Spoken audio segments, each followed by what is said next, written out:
Next up in our SEC preview series is the Arkansas Razorbacks, heading into the fifth year of the Sam Pittman era as their head coach.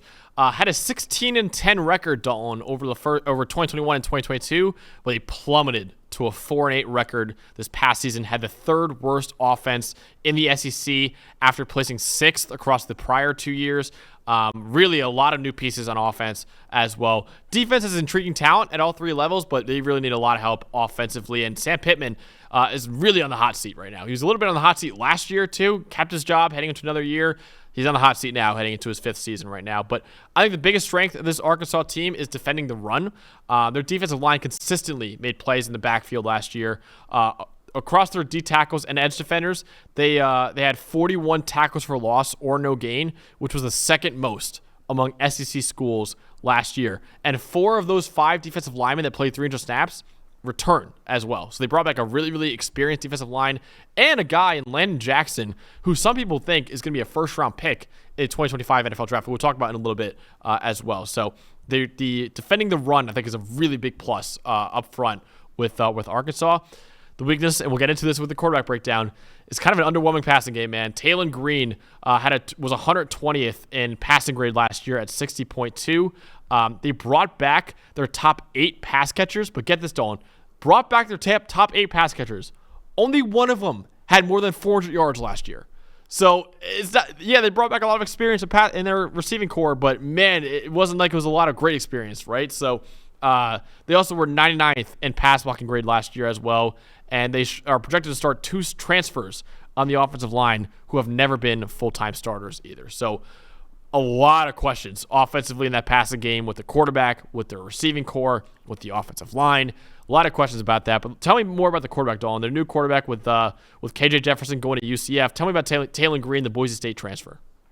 Yeah, I think the funny part is stylistically, he's a lot like KJ Jefferson, right? Where he's a big dude. He's a rushing threat. He's 6'6" and 223 pounds. He can run. Look, he's an explosive runner. He's a big runner. I'll tell you that. In the last 2 years, 36 explosive runs and 3 70-plus yard touchdown runs. As a runner, he's very, very dangerous. And I think the combination of him and Utah transfer Jaquindon Jackson in the backfield is going to be a lot of fun to watch in their run game. But, yeah, he's just not consistent enough as a passer. I mean, he's got an absolute rifle. He can chuck the ball over the top, which I think, honestly, KJ Jefferson could do too, and that's what this team wants to do if they have enough speed at receiver. But you look at his time in Boise State.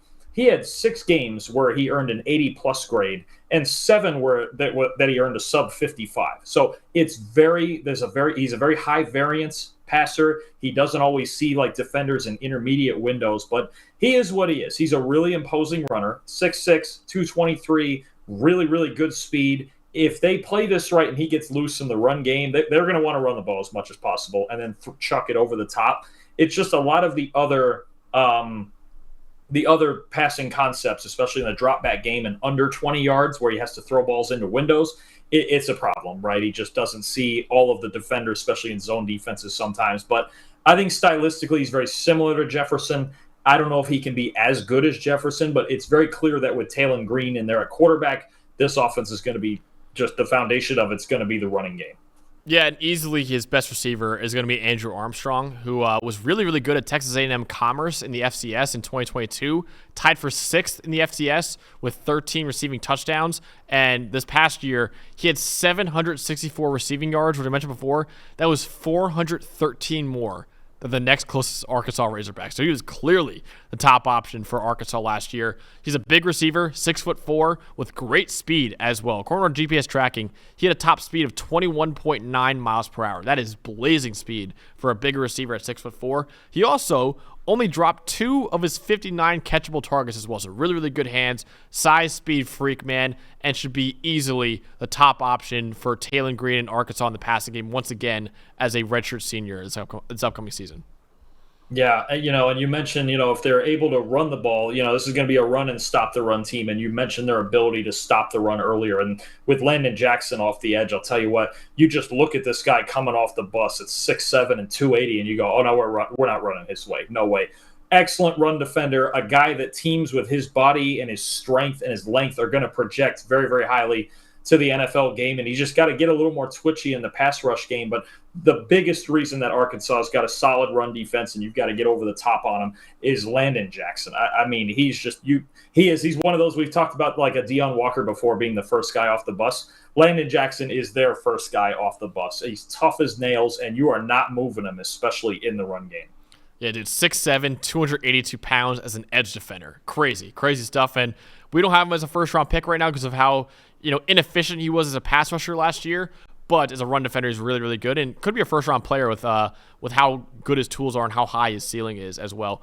All right, Dalton, Sam Pittman entering the hot seat now, or still in the hot seat, entering year 5 as head coach. What's the minimum for him to keep his job, and what do you think ultimately will be the Arkansas Razorbacks in 2024?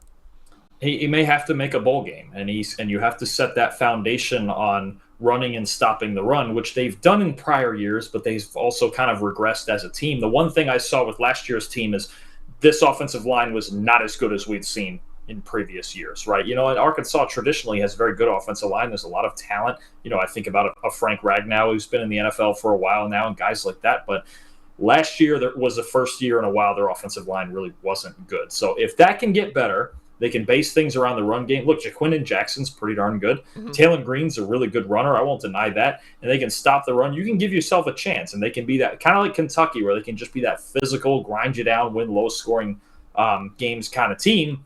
But they have to execute that, and they have to be, especially in the passing game, they need enough out of Taylon Green in the passing game if they're going to make a bowl game. A bowl game may be the requirement. I do think it's possible, but there's certain areas on the perimeter where they just have to be better. Yeah, and stopping the run's going to be huge for them in week 2 because they play Oklahoma State in week 2, which is at Ollie Gordon, right? The best running back in America is going to be and we saw Mike Gundy say in the Big 12 media days, he said, the way we're going to punish him after, getting arrested for DUI, we're going to give him 50 carries to open the season, basically. So that could be the way they go after Arkansas in that game. They also they're at Auburn, they're at Texas A&M, they're home against Tennessee, Texas A&M game is always a neutral site game.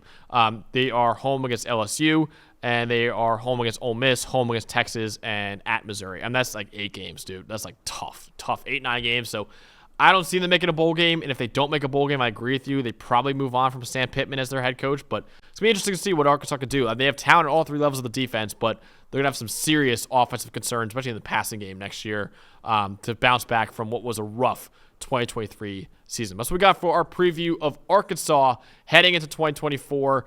Make sure you guys subscribe to the channel for more of our previews covering all 70 Power 4, Power 5 teams heading into the 2024 season.